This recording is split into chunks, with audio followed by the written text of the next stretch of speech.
हम लोग दो नियम पढ़ लिए हैं। हमारा जो तीसरा नियम है वो है करण कारक, यानी कि तृतीय विभक्ति की बात कर रहे हैं हम लोग। प्रथमा विभक्ति, द्वितीय विभक्ति पढ़ लिए हैं, तृतीय विभक्ति। तृतीय विभक्ति में हम लोग कौन कौन सा सिचुएशन में ये विभक्ति का यूज करना है, ऐसा कौन सा परिस्थिति आएगा तब हम कहेंगे कि हाँ यही यूज करना है, इसमें दूसरा चीजें नहीं यूज करना है। तो जो बालक शब्द के रूप में सब विभक्ति लिखाया गया था सु से सुप तक का पूरा, वो पूरा का पूरा याद रखेंगे, तभी अनुवाद में समझ में आएगा कि कहाँ पर जो कौन वाला राम लिखेंगे कि रामेन लिखेंगे कि रामम लिखेंगे कि रामेशु लिखेंगे, कौन सा क्या लिखेंगे वो समझ में आएगा ये इसको पढ़ने के बाद। तो रूल्स को बिल्कुल भी नहीं भूलिएगा, ठीक है। पहले इसका थोड़ा सा हल्का सा डिफिनेशन देखते हैं क्या बोलता है सर। साधकम करणम मतलब सर क्रिया संपादन में अत्यंत सहायक होने वाला कारण कारक कहलाता है। क्योंकि हम लोग पढ़ रहे हैं तृतीय में कारण कारक सर, तो कारण कारक क्या, इंपॉर्टेंट लाइन हम बोलते हैं, हमेशा अंडरलाइन किया करिए। इंपॉर्टेंट जो होता है सर, अत्यंत सहायक, जो साथ देगा, बहुत ज्यादा मदद करेगा, वही कारण कारक हो जाएगा। मतलब इतना में जो ये है ना, इसी से हमको पूरा डिफिनेशन अपने आप निकल गया है कि जितना भी रूल्स लिखाया गया होगा सब में कहीं ना कहीं सहायता के बात जरूर चलेगा, एक दूसरे की मदद जरूर करेगा। जैसे में पहला रूल्स इसका क्या बोलता है, कारण तृतीया, यानी कि कारण कारक में तृतीय विभक्ति होती है। ये भी अभी इसका ओरिजिनल चीज नहीं है, बस ये डिफिनेशन बताया है कि तृतीय विभक्ति, जो कि ये हेडिंग में से इसका नाम पता चल रहा है। जैसे एग्जांपल्स में सर कैसी तृतीय विभक्ति, रामः वानेन रावणम हतवान, मतलब क्या सर, राम वान से रावण का हत्या कर दिया, मार दिया, मतलब कि मार दिया, तो मतलब राम किसको से, राम किसको से मारा है, वान से मारा है, मतलब कि तीर से मारा है, मतलब किसी ने किसी का तो सहायता लिया ना, अत्यंत सहायक। बिना तीर के ये इसको मारता कैसे, फैटा फैटे से कितना मारता, फैटा फैटे से कितना मारता। राम में कितना दम था, रावण कितना बलवान था, है ना, बनवासी छोकरा भूखल प्यासल कांटा जैसा फेंका जाता, इसलिए तीर का सहारा लिया, मतलब ठीक है ना। तो अत्यंत सहायक जो चीज रहेगा वही रहेगा ये, ठीक है। तो हमको समझने का कोशिश करना है कि कहाँ पर जो कौन सा चीजें यूज होने वाला है, वो डिफिनेशन से ही पता चलने वाला है, ठीक है। तो ये तो भी फिलहाल डिफिनेशन के अंदर में ही आया है, यहाँ से ओरिजिनल चल रहा है थोड़ा सा, इसमें कुछ नया लगेगा। अनुक्ते कर्तृ तृतीया, यानी कर्मवाच और भाववाच में कर्ता में तृतीय विभक्ति होती है। जैसे में रामेन रावणा हत, माने कि ये भी यही है, यही डिफिनेशन इसका मतलब और इसका मतलब दोनों का मतलब सेम ही है कि राम ने रावण का हत्या कर दिया, वध कर दिया, मार दिया, जो भी आप समझ सकते हैं। तो इसमें क्या बोल रहा है सर, कर्मवाच और भाववाच में कर्ता में, तो इसमें काम करने का बोध हो रहा है सर, काम किया, मारने का काम किया, तो काम करने का और भावना का जब बात आएगा तब हम लोग तृतीय विभक्ति का यूज करेंगे। सहार्थ तृतीया, सहार्थ तृतीय का मतलब क्या सर, सह, साकम, सार्धम, समम शब्दों का अर्थ होता है साथ के योग में अप्रधान में तृतीय विभक्ति होती है। मतलब क्या सर, सहार्थ तृतीया मतलब सीधा सीधी नहीं कि जहां पर भी साथ का बोध हो गया समझ लिए तीसरा विभक्ति लग जाएगा। और यहाँ पर क्या था सर, अत्यंत सहायक। अब इसको से देखते हैं पढ़ करके क्या सहायक लगता है वाकई में कि पूरा सहायता दे रहा है ये शब्द।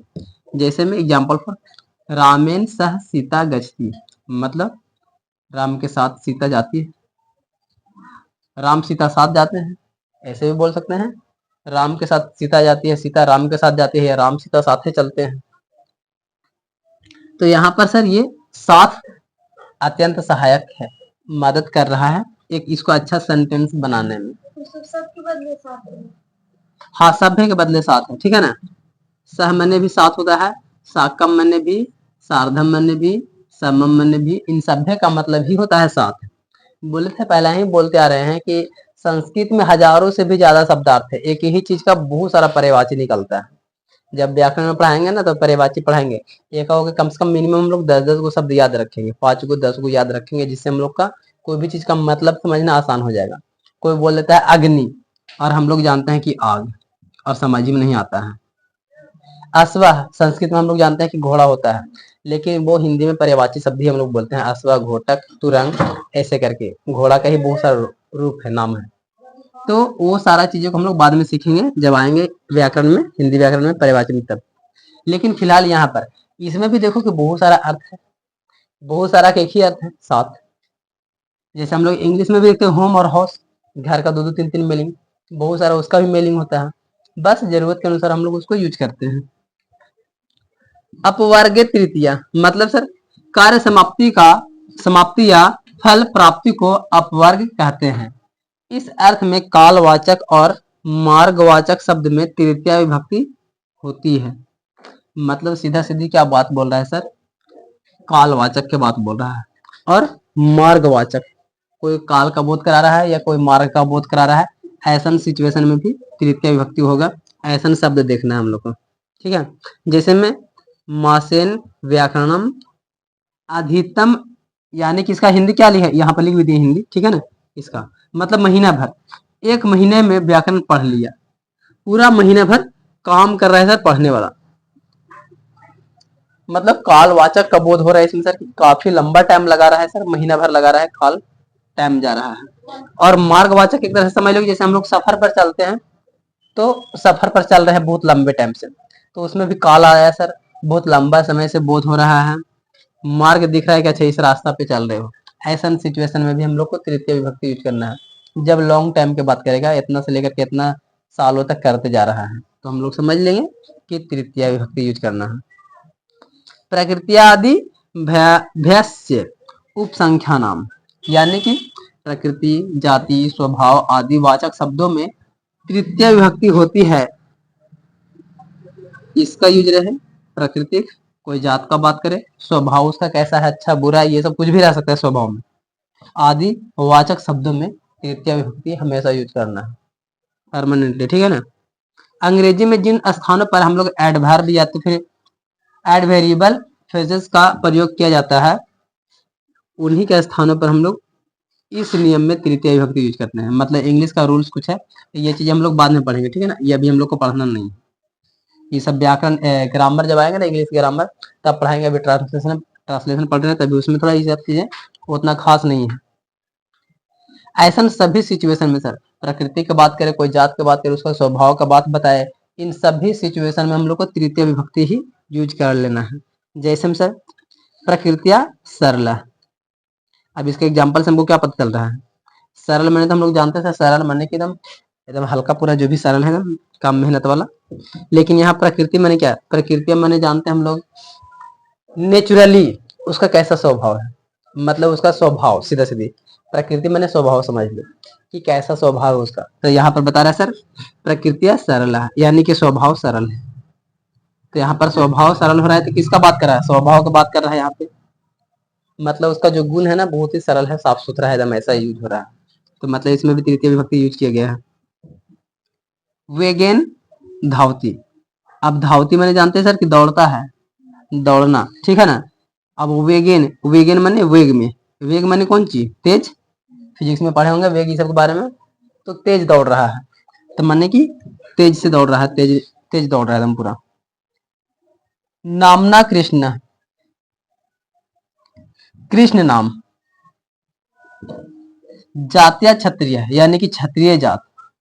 ऐसा सिचुएशन में से जो भी कुछ रहेगा, उन सभी सिचुएशन में हम लोग तृतीय विभक्ति का ही यूज करेंगे, यानी कि कारण कारक का ही यूज करेंगे।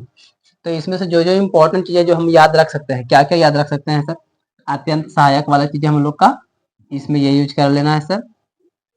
और क्या याद रख सकते हैं जिससे हमको थोड़ा सा अच्छा से बात चले, सह मैंने साथ के बात जब भी कभी आए सर कि साथ साथ, एक पॉइंट दो पॉइंट जो हम लोग का काफी, और कर्मवाच भाववाच में इसमें भी एक एक दो तीन चार पॉइंट्स हम लोग का ही हुआ है। और अच्छा कोई पॉइंट्स है कालवाचक मार्गवाचक, ऐसा सिचुएशन में कोई रहे लंबा टाइम तक जा रहा है, आ रहा है, पढ़ रहा है, ऐसा में से कुछ भी, तब भी हम लोग का तृतीय यूज करना है। प्रकृति की जाति स्वभाव ये सब में से कभी बोध कराए तब भी हम लोग को तृतीय विभक्ति ही यूज करना है। इतना सारा पॉइंट है, हम लोग को पूरा रट के नहीं याद रख लेना है, मेन पॉइंट अंडरलाइन करिए और उसको समझिए कि अच्छा यही चीज को यूज करना है, तो उसको याद रखो। सिर्फ जब भी वो में से कोई अनुवाद आएगा तब हम फिर वही विभक्ति वाला फॉर्मूला लगाएंगे जो कि हम आगे सिखाने वाले हैं।